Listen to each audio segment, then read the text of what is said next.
Olá, olá! Nós estamos iniciando mais um podcast do Coopcast. Tá?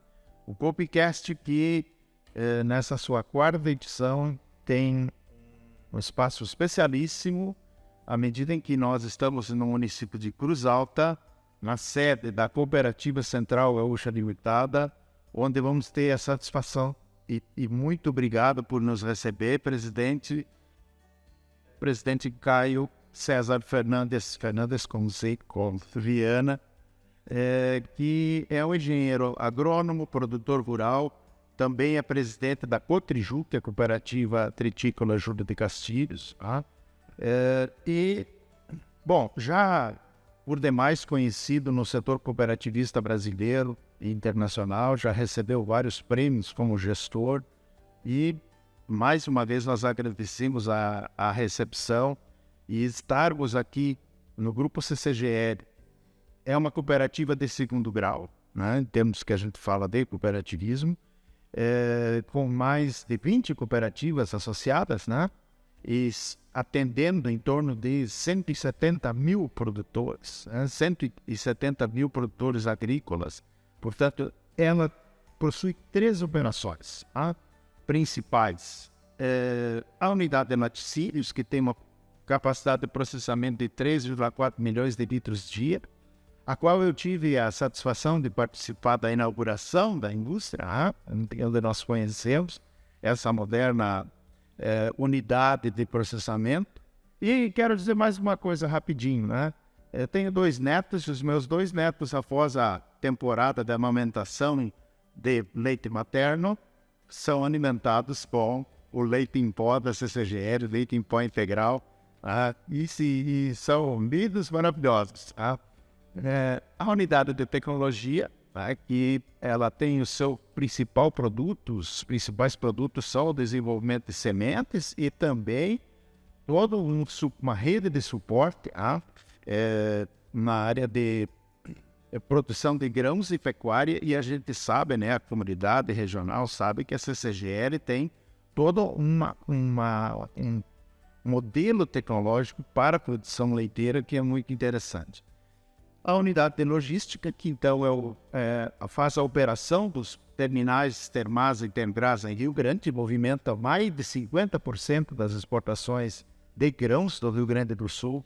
Portanto, esse é o tamanho, né, do grupo CCGL. E aí eu faço a pergunta, quer dizer, nós estamos aqui com o principal gestor desse grande empreendimento cooperativista brasileiro, né? O senhor, como pessoa, como é que se construiu esse engenheiro agrônomo, produtor rural, se aproximou do cooperativismo, e como o senhor vê esse cooperativismo na sua vida, no seu dia a dia? Bom dia. Bom dia a todos que acompanham esse nosso bate-papo aqui. Muito obrigado ao seu pelo convite.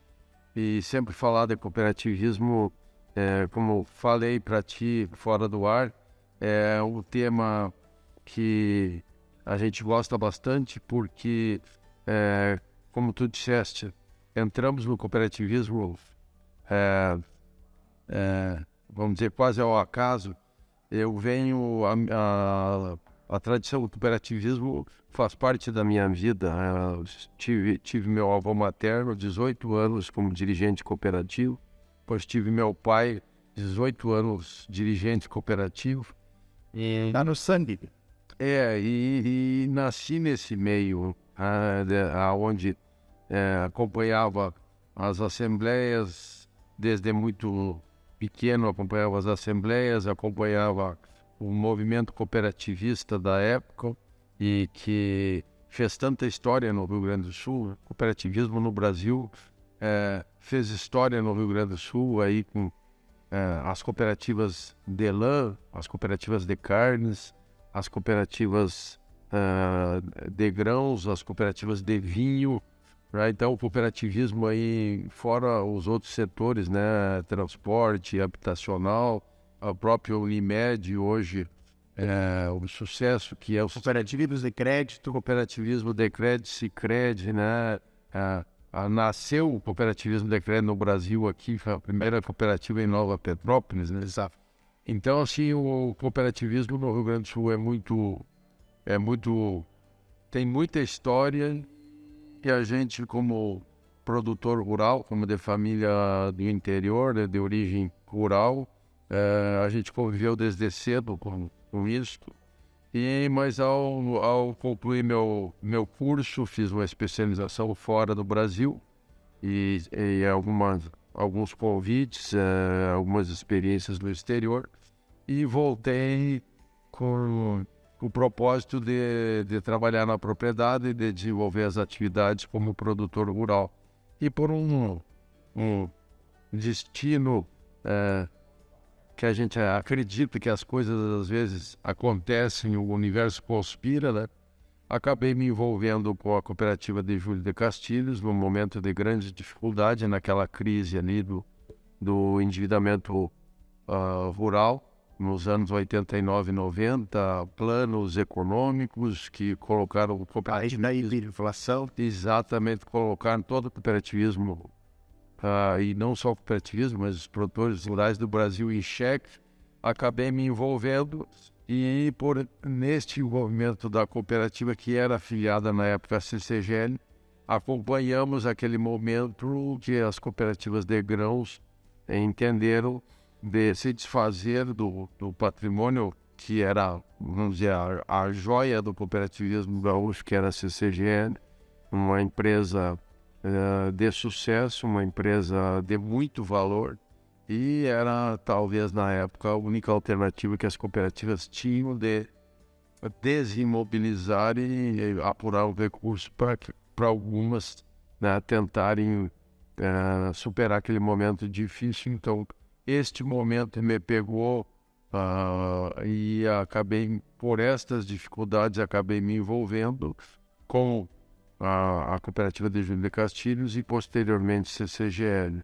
E hoje a gente aqui conversando vê que valeu a pena pelo aprendizado, aprendemos muito, convivemos com muitas pessoas que ajudaram a construir esse momento, e aprendemos a trabalhar em conjunto, né, como é próprio do cooperativismo.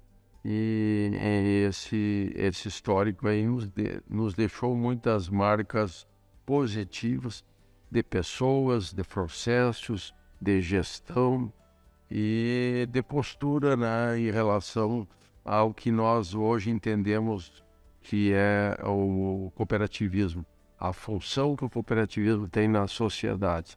Então isso amadureceu muito em nós, né, um pensamento que acredito que vamos poder conversar ao longo desse nosso bate-papo. Com certeza. É um crescimento pessoal e também a contribuição para o sistema como um todo, para o cooperativismo. Com relação à CCGN em si, eu já larguei algumas informações iniciais, né, sobre isso, mas talvez para o nosso internauta o senhor pudesse caracterizar ele um pouco melhor, quer dizer, quais são as operações principais, seus principais números, suas principais ações que ela vem desenvolvendo, esta experiência que já vem há várias décadas. Bem, a CCGL, então, como eu falava há pouco, em 96, todas as indústrias e todos os ativos e o patrimônio de valor da CCGL foi transformado numa empresa SA e foi vendido, né, e a cooperativa central, na época, praticamente ficou sem atividade. Nos restava, então, num acerto de contas aí com as cooperativas, a questão da gestão. Recebemos o terminal Termaz, terminal Luiz Folhato. Neste interim foi feita a privatização do TTS, antigo Terminal Trigo e Soja do governo federal, e a CCGN entendeu na época por bem de participar dessa licitação, foi a única participante. Sim, e acabou ficando com os dois terminais, e o pessoal nos dizia assim: CCGL vendeu aquilo que tinha valor e que tinha rentabilidade, era uma empresa muito de bons resultados, né? Que eram laticínios, e ficou com aquilo que dava prejuízo, que eram os terminais. Felizmente, a gente, juntamente com um grupo de colegas dirigentes, a gente entendeu de contrariar essa perspectiva. E transformou em Um patinho feio no cisne, né? Então, hoje, de grande eficiência hoje. É o porto com mais eficiência no Brasil, né? hoje, nós agora, no início dessa safra, tivemos navios que foram deslocados de Santos e de Paranaguá para carregar em Rio Grande pela rapidez e pela Eficiência no porto. potência, né? Então, a gente... Maravilha.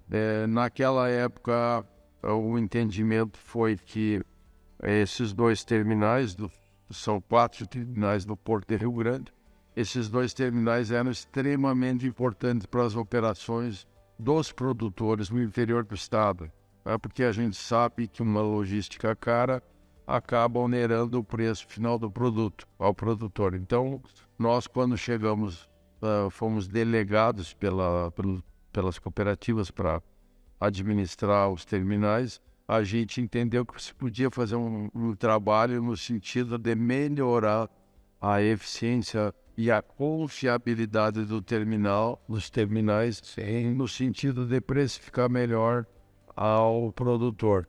E na época nós tínhamos um prêmio negativo em relação ao Porto de Paranaguá, e hoje nós temos um prêmio até superior ao Porto de Paranaguá, justamente pela confiança, pela confiabilidade, pela qualidade da prestação do serviço que é feito lá.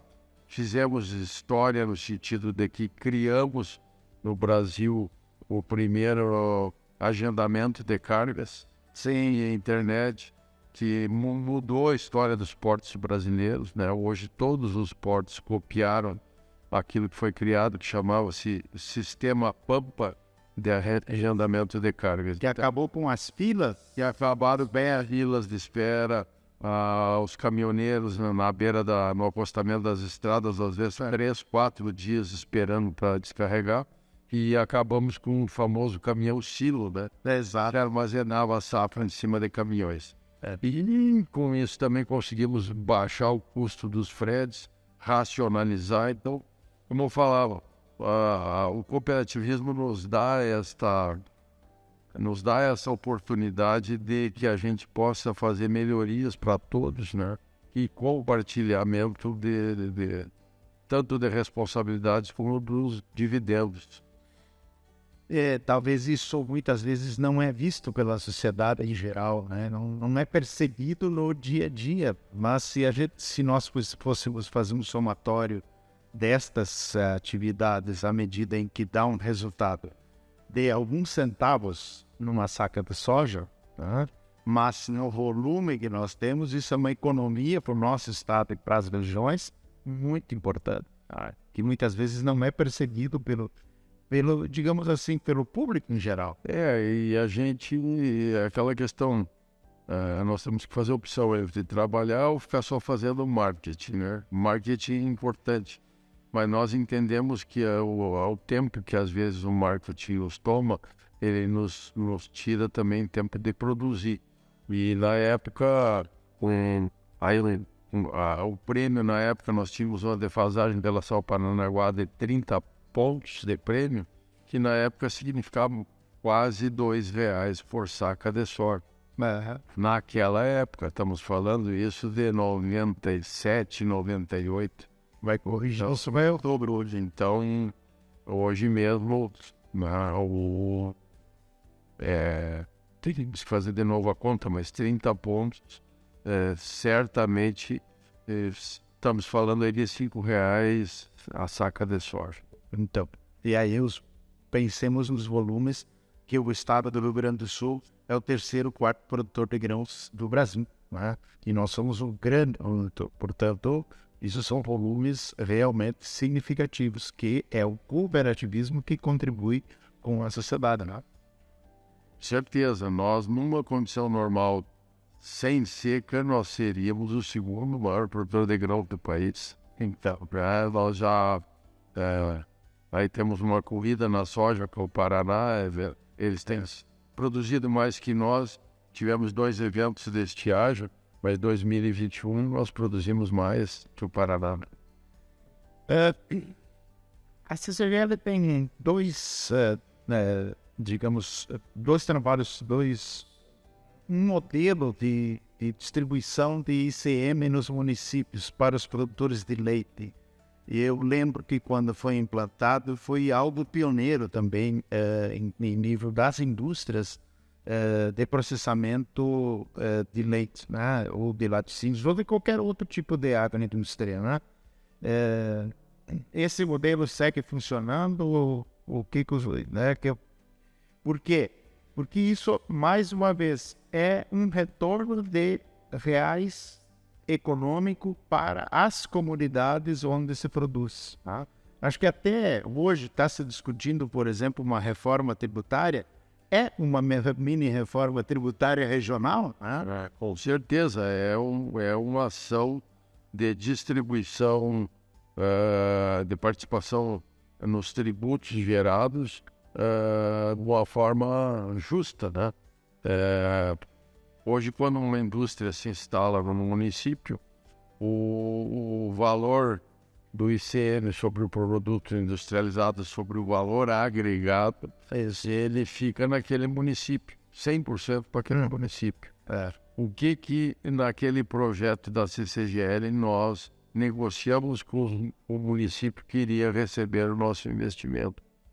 Nós negociamos que, baseado num modelo que foi feito pelas cooperativas, na Cooper Jacuí, baseado naquele modelo, nós propusemos ao município que iria receber o investimento que o Legislativo Municipal, Câmara de Vereadores e o Executivo entrassem num acordo de conceder uma redistribuição desse ICM para os municípios que originaram a matéria-prima. Sim, porque nós temos hoje caminhões rodando nas estradas do interior dos municípios. Sabe-se que a coleta de leite é diária, então grande dificuldade para as prefeituras dos demais municípios manterem essas estradas em condições de fazer coleta, especialmente agora, nesse período chuvoso no inverno.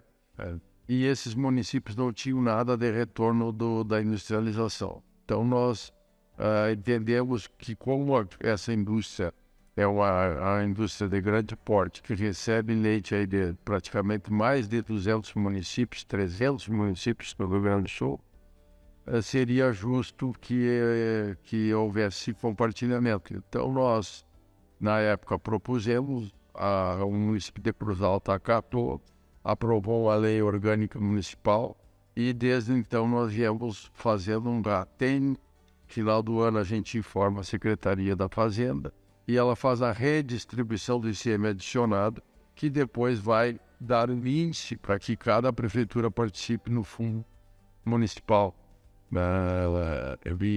Este ano, nesse último ano de 22, foram compartilhados, redistribuídos 166 milhões de reais de ICM adicionado. É um valor significativo, um valor que contribui muito para muitos pequenos municípios, com certeza, né? Aliás, hoje nós temos uma situação que acontece na questão da produção leiteira, que muitas vezes a imprensa trata de uma forma, eu diria, quase superficial, que é o fato de reduzirmos o número de produtores. Entretanto, nós estamos aumentando a produção e a eficiência desses produtores que seguem, né? Digamos assim, mas a atividade leiteira ainda é uma atividade tipicamente de agricultura familiar, né? Eu diria assim, qual é o perfil dos produtores associados que são os fornecedores do produto leite para a CCGN? A CCGN ainda tem, na sua maioria, de produtores, pequenos produtores, né? Nós temos aí em número de produtores, mais de 80% de pequenos produtores. De novo, a importância do cooperativismo. Exatamente. Evidentemente, isso é uma tendência mundial em todos os países, também no Brasil, em todos os estados, também no Rio Grande do Sul.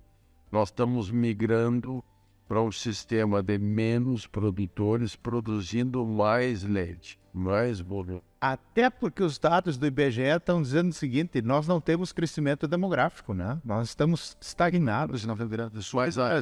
Mas aí tem um fato interessante que às vezes não é levado em conta. Nós estamos falando produzindo mais leite, nós não estamos dizendo que os pequenos produtores não estão se tornando eficientes. Nós vimos, eu fiz uma rodada o mês de abril, passei em todas as cooperativas, sim, e conversando com as cooperativas sobre leite e sobre o futuro, para onde que nós vamos, qual o produtor de leite do futuro, sucessão no leite, os jovens vão estar no leite, vão abandonar uma atividade que às vezes é muito discutida sobre a qualidade de vida dos produtores, né? Nós falamos muito em bem-estar animal, muitas vezes não se fala em bem-estar humano, e eu gosto muito desse tema, em bem-estar humano. A atividade econômica tem que ser uma atividade prazerosa. O produtor precisa ganhar dinheiro, precisa gostar do que faz, precisa sentir prazer em se não gostar, não vai fazer bem feito, né? E precisa ter orgulho de ser um produtor de leite. Então nós, as cooperativas, temos que examinar o que nós precisamos fazer. E nesta rodada eu tive o prazer de ver produtores de 12 hectares, produtores de 26 hectares, com índices de 24 mil litros de leite por hectare ano, numa propriedade, num sistema, inclusive a pasto. Também vi o produtor de 27 mil litros por hectare ano, um sistema confinado, em 26 hectares. Produtores que tinham, respectivamente, renda equivalente por hectare a 148 sacos de soja por hectare líquido. Sim. E outro de 160, comparativamente com a atividade de soja. Então a gente vê que quando tem o apoio das cooperativas, quando tem assistência técnica, quando tem o suporte, os pequenos produtores conseguem se tornar muito eficientes, e também médios produtores e grandes produtores. Então eu diria que o processo que está acontecendo no leite é a exclusão dos produtores menos eficientes, e inclusive produtores grandes. Sim, exatamente. Inclusive produtores grandes. Então, assim, quem que está diminuindo o número de produtores e está aumentando a produção de leite? Produtores mais eficientes. Produtores pequenos, produtores médios, produtores grandes. Produtores a pasto, produtores sistema confinado, sistema compost bar. Então, a eficiência na produção de leite não está ligado a tamanho de produtor nem sistema de produção. Está ligado à gestão. Por isso, nós entendemos que o sistema cooperativo é tão importante nesse momento.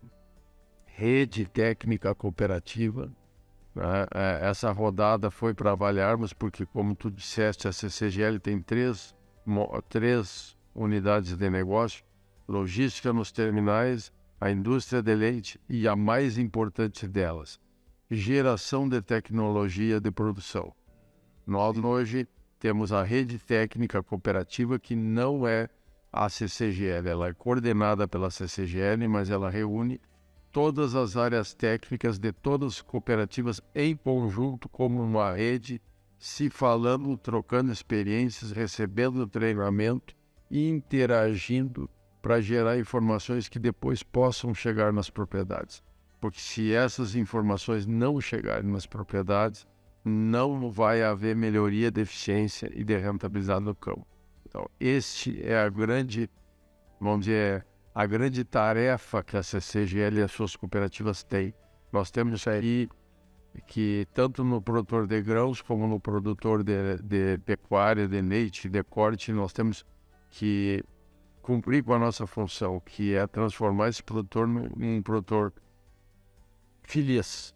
E produtor feliz para mim é quem ganha dinheiro, quem tem prazer na atividade e Tem qualidade de vida. tem qualidade de vida, exatamente. Nessa perspectiva dos senhores fazerem assistência técnica com esta, né, digamos assim, com esse espírito, né? O senhor for ver o cooperativismo brasileiro, a gente já percebeu, ficou evidente toda a importância que ele tem nesse mundo dessa produção agrícola específica, que é a produção leiteira. E o senhor vê o cooperativismo como alternativa, como elemento do desenvolvimento brasileiro, pela sua trajetória, pela sua experiência, como é que o senhor vê o futuro dele para o Brasil? Eu entendo que o cooperativismo hoje, no mundo moderno de hoje, é o sistema empresarial mais adequado para o que a sociedade entende como economicamente, socialmente sustentável. Porque quando se examina uma questão empresarial, uma forma de empreender, a gente tem empresas privadas, empresas de sociedade anônima, empresas de um dono só, empresas que nem se sabe quem é o dono. E que, às vezes, os objetivos de quem comanda essa empresa não são os mesmos que interessam para a sociedade. O que interessa para a sociedade é que se gere oportunidades para as pessoas de trabalho, de emprego, de renda e, enfim, pessoas que possam ser felizes, pessoas que possam manter a sua estrutura familiar, comunitária em harmonia. E o cooperativismo, ele é uma empresa que, logicamente, precisa ser sustentável, precisa ter renda, precisa ter boa gestão, precisa ter resultado, porque senão ela quebra, ela fecha, então ela precisa ser uma empresa, só que ela não tem necessidade de acumular patrimônio, ela pode jogar todos os seus resultados, reinvestir na região onde ela está, reinvestir nos produtores, reinvestir na produção, que é o nosso caso, cooperativas de produção, reinvestir em conhecimento, em tecnologia, em treinamento, e aí a sociedade ganha junto, porque não é só o rural que ganha, né? As mercadorias comercializadas, o resultado da comercialização dos produtos agrícolas, ele cai no comércio, ele cai na construção civil, ele cai na indústria, que também depois dá mais um tombo nesses produtos. Então, se ao invés de produzirmos 4.000 litros de leite por hectare ano, tem um produtor que produz 25, 20, 30 mil, isso aí é um volume enorme de dinheiro a mais por hectare que cai na economia da região, na economia do estado, na economia do país, e também gera mais arrecadação para o governo. O governo mais arrecadação para escolas, para transporte escolar, para segurança pública, para investir em esgoto, em saneamento e segurança pública. Então nós entendemos que o cooperativismo é um modelo de empresa que, se bem entendida, ela está a serviço da sociedade. Ninguém vai levar para casa, eu não vou levar a CCGL embora, né?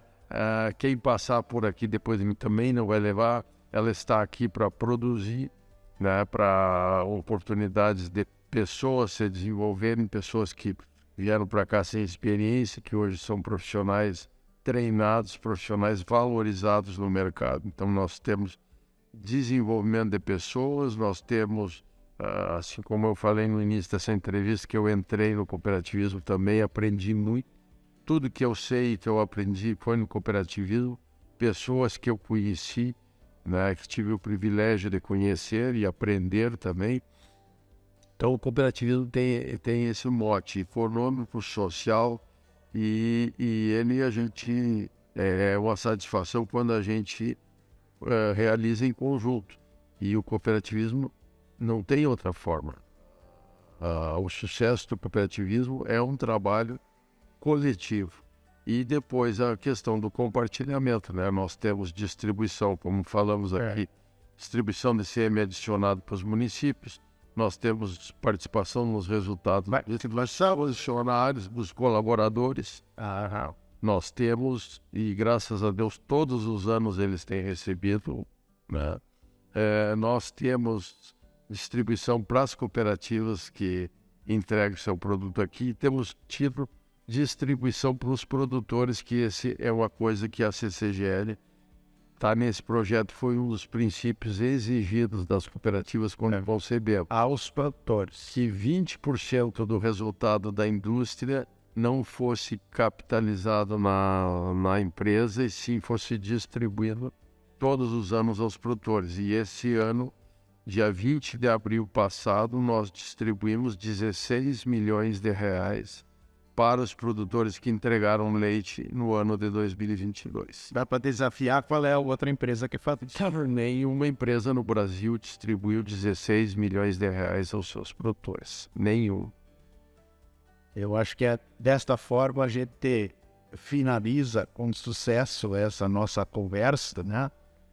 Quando aí está a essência do cooperativismo, que quando eu fiz o meu primeiro curso de tecnólogo em cooperativismo, a gente tinha claro isso, associação de pessoas com fins econômicos, né? Uma das, não que sejam todos os princípios do cooperativismo, mas um dos objetivos de associar-se cooperativamente. E aí está exatamente essa essência sendo acontecendo.